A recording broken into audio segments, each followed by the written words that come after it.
बिटिसिनि मानसिया नङा फेरेंगाया बिनि खोथा बुंनायनि माबा एन्सार होनांगौ आहा दङ मा मानसियानो बाहेरानिसो जाम्बा नों मिथिया ओइ माबानिसो धेमाजि डिस्ट्रिक्टनिसो बे मानसिया फरेनार बहिरागतसो बियो बिटिसिनि मानसि नङा बिटिसियाव मा जादों मा मिथिगौ बेलाय दिनै हाजार हाजार फरायसा फरायसुलिफोर जबदान जादों मा बुङो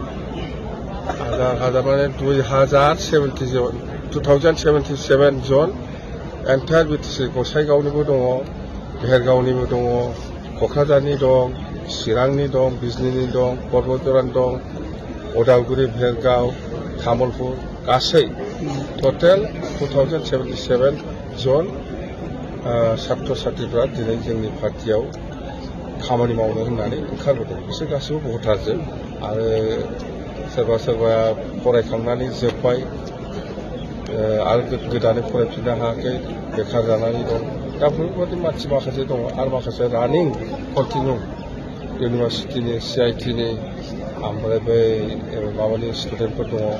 गभर्नमेन्ट कलेजनि इउनिभार्सिटिनि गोबां स्टुडेन्टफोर दङ गथ'थे मोजां आरोखि जों बेखौनो बुंदों बिटिसिआ नोंसिनि सायावनो सोनारगोन जोंथ' आरो खैदिन सरकार सलायनो यां सेंग्रा सिख्लाफोरनि सायावनो सोनारगोन बिटिसिआ बिसोरनो खुंहैगोन खाथियाव एमपि बिसायख'थि गोदानै मा इसुखौ लाना रायजोफोरनि खाथियाव थांगोन सार इसु गोदान जेबो गैया जोंना जाहैबाय गासिबो जाथि जनगोष्ठीनो एक नाम्बार प्रायरिटियानो हा पाट्टा होनाय बेनो एक नाम्बार एजेन्डा प्रमदनिया दा मा सोलिदों मिथिगौ मोनथाम स्किम मजबुत बिटिसिआव सोलिगासिनो दं बे जाहैबाय नों जुदि इउपिपिएलनि मिथिङाव थाङाबा न' मोननाय नङा एक नाम्बार नों जुदि इउपिपिएलनि मिथिङाव थाङाब्ला